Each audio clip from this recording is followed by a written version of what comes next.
Seminario Internacional de las Familias.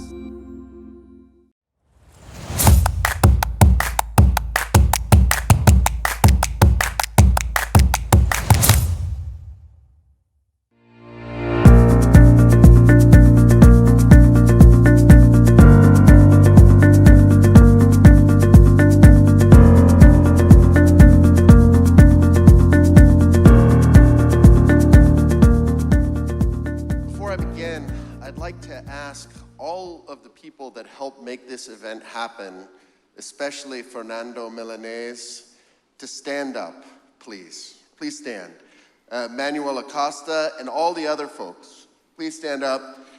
This has been already tremendous, and I know a lot of work went into this, and I think they deserve a round of applause from all of us.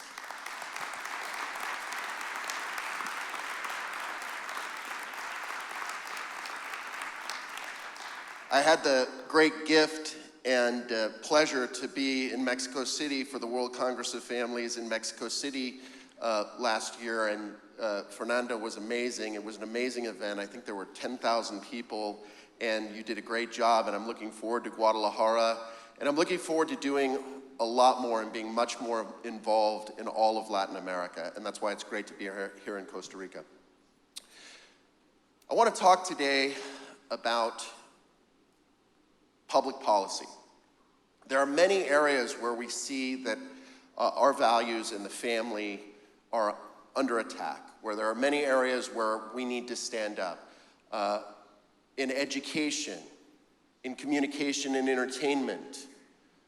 But I want to focus on public policy.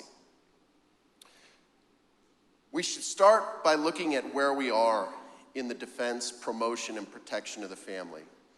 I am naturally, and I try to be, a happy warrior.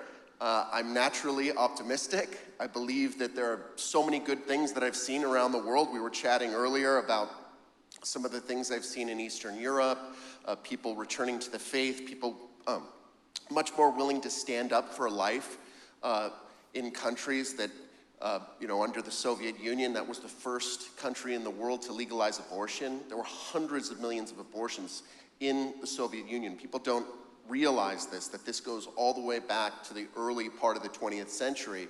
And it almost became a norm for women to have multiple abortions. And now we're seeing that abortion rate drastically decline. And so there are many, many good things. But I do think it's important to be realistic about where we're at. And I don't want to at all get people down, but we should be serious and not look through rose-colored glasses at the position we're in. I'll just bring up one fact.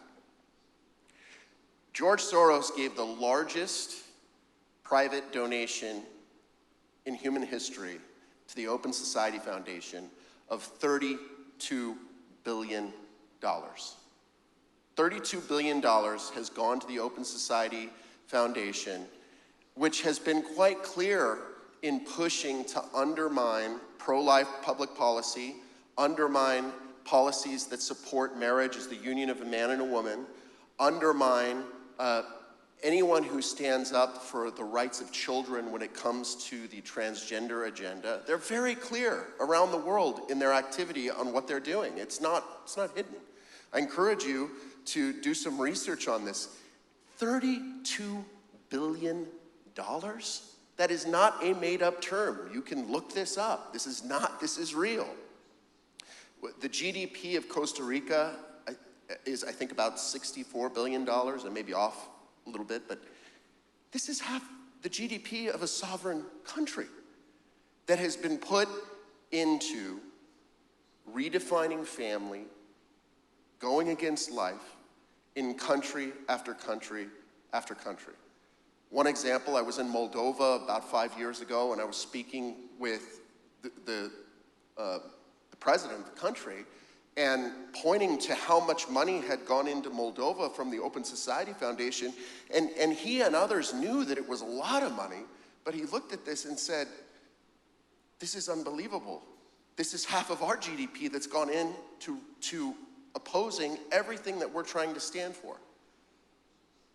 I use this because it's just one example from a foundation that has been involved globally in pushing ideas that undermine what Jose Antonio Cast and I referred to earlier, the definition of family in the Universal Declaration of Human Rights. This is not something that we're just making up. This money has been very well spent. Many of these countries, and I guarantee you some of that money has come here. The majority of the population, if we rationally, carefully, winsomely present our arguments, in country after country, majority or more tend to support the view that, for example, life is sacred and must be respected, or that marriage is the union of a man and a woman, or that we shouldn't be experimenting on children and telling a 12-year-old that you should take life-altering drugs that have irreversible effects on you to change your gender. Most people agree with this. Then why do we face such difficulty in changing public policy? Well, this is the elephant in the room. It's obvious. Huge amounts of money, power, and elite resources have gone into changing this definition, changing the nature of the family, and articulating a different vision. That vision is not based upon the importance for children of a mother and a father. That vision is not based on the intrinsic value of all human life. It is a competing vision. It has its own telos. It has its own end. It has its own metaphysics, its own philosophy. It has all of that. It is wrong. As countries have realized what has happened, a number of nation states have decided, no, we don't want to go in this direction. Often, when public policy changes to become more pro-life, more pro-family, a lot of attacks come in the direction. We saw this in the United States with the Dobbs decision, where our Supreme Court got rid of one of the largest legal black marks in human history, the Roe versus Wade decision. When our court did that, we actually had Supreme Court justices being threatened. I know some of the justices, people showed up at their homes. There was a lot of anger and a lot of hatred directed at not just the justices, but all of us who support life. And yet, today, what we see is that public policy has had an immediate impact. Abortion rates are going down in those states that have decided to say, we are limiting abortion, Texas, et cetera, et cetera. So public policy has had a profound impact. It has changed the situation in ways that, I have to say, other changes wouldn't be as immediate. There are two main parts to public policy that I want to discuss. Obviously, there's a lot more than this, but Attorney General Edwin Meese, a great pro-life leader in the Reagan administration, had one very clear dictum when he was involved with hiring people to take part in government, to join the administration. And he said something that is my first important point. And that is, when it comes to public policy, personnel is politics. Meaning, whether it's at the county, municipal level, the state level, whatever level, school board level, the people that are elected or appointed, that gain power, they are the ones that make policy. You have to have people that you trust and that you have some relationship with, especially for those of you that are part of nonprofit organizations, that you can rely on. That is one key function that is very simple about events like this that we're trying to do. Very simple.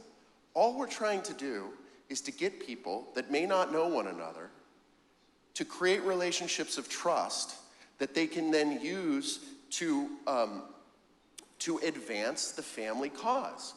The first step is knowing one another and learning from one another. That may sound very simple, but I'll give you a very concrete example. In 2019, we had a World Congress of Families in Verona, Italy. It had been some time since we had a World Congress in Europe, and I will tell you that there was a lot of opposition. We had the support of the region, the mayor.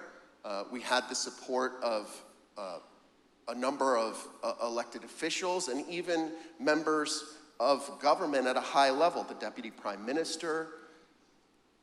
But when we came together, and there were people from all over the world, there were about 4,000 people. Katalin Novak, who is now president of Hungary, was there. Just many, many people were there. When we came together, we realized that, oh my goodness, the protesters want to stop us from actually having the event. They had to put up police lines for us to get in and out. And it was on the front cover of every European newspaper, Le Figaro, everything, everywhere, that pro-lifers, they had other words for us, were taking over Western Europe by coming in and doing this. Now, of course, we have the right to come together. We have a freedom of assembly to join together, but you wouldn't think we did by reading some of the newspapers. I will tell you, the police were excellent. In fact, it was one of the, I've had some interesting selfies before, but I've never had a police officer come up to me and put his arm around me and take a selfie with me. The police were very helpful and understood that we had a right to be there. There was tremendous pressure for us to call off the event. Tremendous pressure. But we, of course, did not.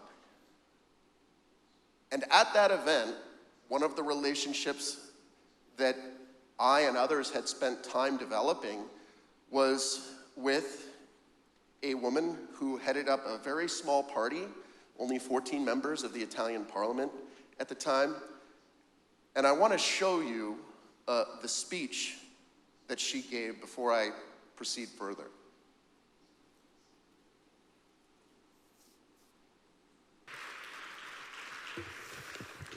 Grazie, sono appena arrivata, quindi stavo stirando. Poi ho trovato 10 minuti per venire a parlare un po' di politica con voi e davvero penso che questa presenza così numerosa qui fuori, nonostante le tante polemiche attorno a questa iniziativa, a questo congresso, siano la risposta migliore che si potesse dare. Grazie ovviamente a tutti quelli che ci hanno lavorato, grazie a Brian Brown, grazie a Jacopo Coghe, grazie a Tony Brandi, a Massimo Gandolfini, grazie a tutti coloro che hanno consentito che questo appuntamento si celebrasse, grazie per non aver ceduto, grazie per il coraggio, grazie per la determinazione con la quale non solo oggi, ma da qualche anno con il vostro lavoro, con il lavoro di tante associazioni avete contribuito a tenere alcuni temi che erano destinati a essere espunti dalla politica, invece li avete mantenuti vivi, accesi, presenti. Ci hanno detto di tutto per questo congresso. Hanno detto che siamo retrogradi, che siamo sfigati, che siamo impresentabili, che siamo oscurantisti, che è uno scandalo, che c'è qualcuno che voglia difendere la famiglia naturale fondata sul matrimonio, che voglia incentivare la natalità, che voglia dare il giusto valore alla vita umana, che voglia sostenere la libertà educativa, che voglia dire no all'ideologia gender. Rispedisco a una al mittente queste accuse. Io penso